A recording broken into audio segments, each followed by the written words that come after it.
points. It got out of hand pretty quickly in that game, and that was another game that I thought was a high number, but the bettors were all over the Bears, and did really, really well with that game. A lot of people were giving up on the Houston Texans, and I can probably throw myself in that group. And I can't say that they've been impressing me tremendously in this winning streak, but they keep winning games, and things are going right for them now. Missed field goal at the end for Denver that would have won the game for the Broncos. Texans stay hot. They were one of the underdogs, guys, similar to what we talked about with the Steelers, that the bettors backed. I think you look at the Texans now; they've won 6 straight games. They had the longest losing streak going back to last year, which we talked about earlier, at 9 games. Since that time, they've won 6 in a row. Everyone else in their division is really struggling. You look at the losing streaks that the Titans and Jags are on. Colts have played a little bit better, but those wins have come against the Bills and Raiders lately. This is a Texans team that is trending in the right direction. Miller's been able to run fairly well. Didn't have a big game yesterday. It's obvious that after Fuller went down, picking up Demaryius Thomas does help. It wasn't pretty yesterday. They won ugly. They could have gotten beat by that field goal, but they didn't. And now they sit on top of their division in the AFC South, and they've won 6 straight games. But again, they were an underdog that the bettors liked yesterday, and they cashed on them as well. Now we get to the main events, Marco. Yeah. The next one, the Chargers at the Seahawks. Chuck, this is one that I was on this week all week. And, the Chargers, very quietly, you go back to last year, they are now 16-4 their last 20 games. This is a team that is just finding ways to win, but, they're lost in the shuffle because of Kansas City, the Rams, and the Saints. And no home field. I think that plays into it. Right, I think it does, but they were the team in the off-season, guys, that was kind of that vogue team that everybody looked at some value for, and I think they were one of the most heavily bet teams in our future book. They played in a division that most people thought, okay, we know what Denver is. We know the Raiders are kind of in a transition stage. Nobody knew for sure how good Patrick Mahomes would be, so it was a division that I thought most people thought the Chargers would win.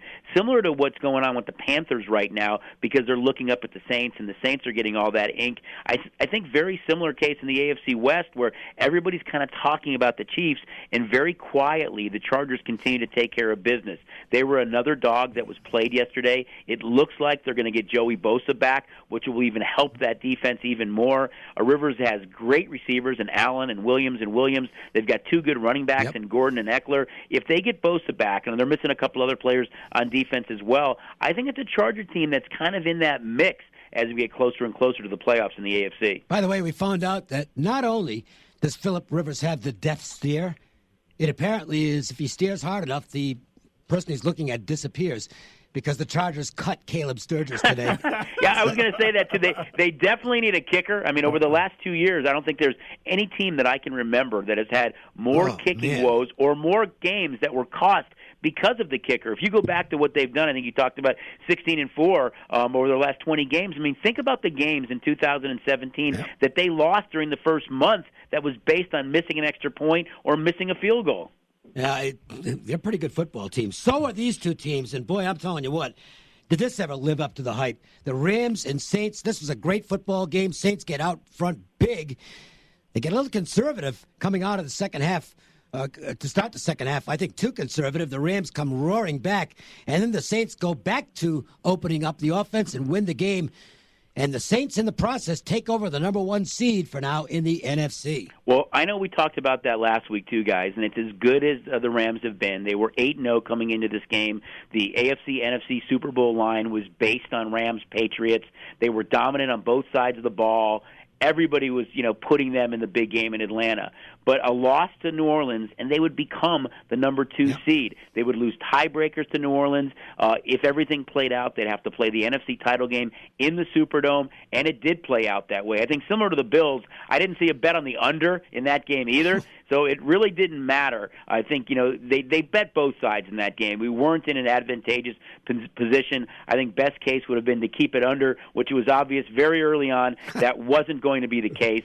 But I'm just so impressed with Drew Brees. I mean, you talk about this team that lost the opening game to Tampa, really was manhandled by the Bucs in that game, and probably should have lost week 2 to Cleveland. That defense has gotten much better. You look at the offense now with Ingram back and how good Kamara is, and the big play capability of Michael Thomas. They've got young receivers besides Michael Thomas. You know that he's getting the ball 10, 12, 14 times a game. They still can't stop him. That New Orleans team right now is a really good team, and I think you look at the AFC, where you've got the Chiefs and Patriots, and the NFC with the Rams and Saints. However it would play out with those four teams, if it works out that way, you've got an opportunity for a monster Super Bowl in Atlanta. I know it's early to be talking about that, but those four teams offensively are fun to watch.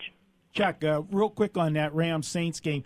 I know the public was all over the total on the over, but a lot of sharps were betting the under because of the number. They just won't adjust to the new NFL. Then I guess they'll be on the under when you guys post like a 64 in Mexico. I sure hope so, because we're going to need something on the under. What I was trying to figure what that total would open with talking about the November 19th matchup in Mexico City, Chiefs and Rams. We opened it. We actually had put a line up on the game at 3 and 61.5.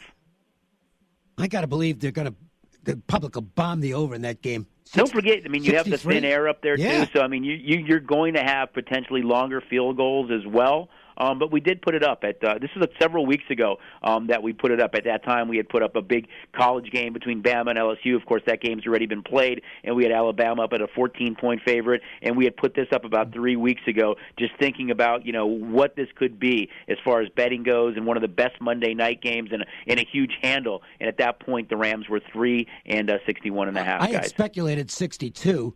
That's not my prediction. That's what I thought the number would be, because you're going to get sharp play in the over, on the under, and the public's going to bomb the over. But, boy, I wonder if by game time we're not looking at 63.5, 64. We very well maybe. I think with the Rams' struggles the last 2 weeks, too, I mean, playing in a game against Green Bay, where Green Bay was right in that game and had their chances, and then falling behind the way that they did before losing yesterday, the number has actually come down. But I think that secondary is showing that they can be exposed a little bit. Well, so I think you will see that total go up, and it wouldn't surprise me to see that just the masses drive that total up, especially being an isolated primetime game by itself on Monday Night Football. Best call I made all week in terms of a specific guy. Marcus Peters will get burned on a go route at some point, and he did. And the other thing that you got to consider, both these teams, their offenses play fast. They're going to be playing in that altitude. Come the fourth quarter, defense is going to be they're going to be gassed. They're going to be gassed, right? It takes more energy to play defense than it does to play offense. The fourth quarter, this is going to be something where they're going to still be putting points up unless one team gets separation and starts to run the football. That's the only way I see it not going over the total. Last one last night lived up to the hype for 3.5 quarters, tied at 17, and then all of a sudden, that one play, the fumble for Green Bay turned the game. New England goes instead. That's a 14-point turnaround for the game, because Green Bay was going in on that one, and New England gets it, and then they pull out the trick play. Belichick, got to give him credit. They said they've been practicing that play every week in practice, and it's the first time they ran it, and he ran it at the perfect time of the game, caught Green Bay totally off guard. They did. You look at Green Bay, and that's back-to-back weeks that they were in big games for about 3.5 quarters. What are they? I believe they're 3-4-1 right now, looking up at both Minnesota and Chicago. That's a good 3-4-1 team, I'll tell you that. I still think they have enough in them to make a run for the playoffs. They've had some injuries on both sides of the ball. But I think, on the other side, though, you think about the Patriots, and it doesn't matter. He puts Cordero Patterson in the backfield, who looks like he's been a stud running back for the last 5 years. They pull out the trick plays. They're just a really good team. They continue to play in a division that has been one of the easier divisions in football. And as we talked about earlier, you talk about teams in the AFC right now with the Patriots, Chiefs, and the Chargers in the mix. It's going to be fun. And in the NFC, I think you can't rule out the Packers. And I think for us last night, the big thing was that you did see action because of the way all the earlier Sunday games played out. You saw a tremendous amount of carryover liability going to both those two teams. Helped a little bit by keeping that game under. That's back-to-back Sundays that we were able to keep the total under, which helped a little bit. But overall, again, that was just one of those games that they had both sides with the way it played out from the entire day on Sunday. I got to talk about Belichick for a moment, because I think he's the best coach who's ever lived in pro football. And last night we saw two examples of it. First was the opening series, which outside of the quarterback sneak by Brady on a short yardage, it was completely scripted. They never substituted, which means Green Bay couldn't substitute either. They ran the plays immediately. They played it at warp speed. That's practice and execution, and that's on Belichick. And then late in the game, I mean, it's 24-17, and it's like most coaches are now in coach not to lose mode. Not this guy. He got even more aggressive, and they get in the end zone. It's 31-17, and the game's over. Best ever. Yeah, I think that mode about playing, not to lose, you see so many coaches do that. I know we talked about that first game, that big primetime game between the Bears and the Packers, when the Bears had that big lead going into the locker room. They played the second half not to lose. Yep. I remember watching so many games with Jimmy Johnson as coach of the Cowboys, and he, like Belichick, you kept your foot on the pedal. You played to win the game. If it meant, hey, if we drop the ball on third down and we stop the clock and we have to punt, I have enough confidence in my defense that they're going to go out and stop them. But I'm going to do everything I can to win the game now, and that's what Belichick is a master of. Hey, Chuck, how was the action on Saturday with the Breeders' Cup? Exciting day of racing, and Accelerate gets there. How was the crowd and betting? It was phenomenal, Marco. I think one of our busier Breeders' Cup days that I can remember. Both days, really, on Friday and Saturday. You had tremendous crowds, great handle. We had our seminar on Friday night that was received really, really well from our guests.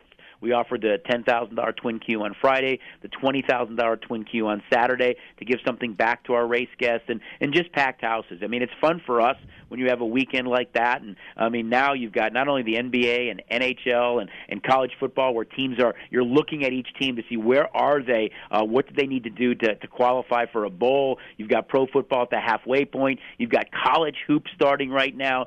So it's a lot of fun for us with everything that's going on. And we love when all the guests come out, but real quickly, if you can't come out, just come on in at some point. Sign up for the STN mobile app, both the race and sports side. You can play from the comfort of wherever you are. Again, we love when you come out, but with all the different start times, with all the college basketball, early season tournament games that'll be played, STN Mobile puts you right in the heart of all the action. And one other thing, by the way, coming up for horse players, the winter meet at Del Mar is almost upon us, very popular. Del Mar's so good, they decided to run 2 meets a year there. And the winter meet, if you want to call anything in Southern California winter, will be starting shortly. And, you use the horse racing app for that. And if you bet, $10 on a race, or more, obviously, yeah, you can stream the race live. Yeah, there's a lot of cool benefits, guys, and you're able to, earn points when you play on both sides. There's great bonuses. So come on in, get signed up. Again, we love when you come to any of our properties and enjoy everything that we have to offer. But if you can't make it, the STN mobile app is just so convenient. It's a great app. Everything that we offer in the book is on there. It's got a great wagering menu. And don't forget the in-play aspect now, which is such a cool feature that goes on nightly in all major sports. And one other note, by the way, your home away from home for the Golden Knights, where they have the viewing parties, is at Club Madrid. A huge turnout for the Nashville game, which didn't work out for the Golden Knights last week. When's the next viewing party? The next one actually is tomorrow night. It's an early start time at 4 o'clock, but it's the Toronto Maple Leafs, one of the better teams in the Eastern Conference. Granted, they won't have Austin Matthews, but the Knights have a long, kind of tough road trip coming up this November, and I think that's a great game, too. Come on out. We're still giving away the T-shirts. We're giving away a lot of cool stuff. Anybody that comes out has a chance to win an official on-ice Golden Knights jersey. Brian Blessing's hosting. A lot of cool giveaways. Come on out again. Doors open at 3. Puck drops at 4 o'clock. Knights and Maple Leafs in Club Madrid tomorrow. It's free, open to the public. Coming out and have some fun. All right, Chuck. Lick the wounds from the weekend, and we'll do it again next Monday. All right, guys. All good, man. Enjoy the games. Have fun tonight. Chuck Esposito does an awesome job at Sunset Station, part of the Station Casinos family. Great place to watch the game. They really cater to the locals. Tremendous rewards. I mean, if you don't have a boarding pass, I don't know why not, because the comps and the goodies that you get with that are fantastic. Oh, absolutely. And like I said, we talk about the horse racing all the time. That is the best app in town as far as horses go. Yep. And they have their comp program with the horses is the most favorable for the players, and I use it all the time. All right, we'll take a break. We'll come back. Joe's Angle of the Day has been on a massive run. We'll see if we can add another winner next. The Las Vegas Sportsline. Women's professional tennis is back and it's better than ever. Now with bigger prize money and stronger competition. Come join us at the Red Rock Pro Open, presented by God and Porsche of Las Vegas, November 4th through the 11th. That's right. It's an $80,000 professional tournament right in your own backyard at the stunning Red Rock Country Club. Get the chance to be up close and personal with rising stars at this professional women's tennis event where players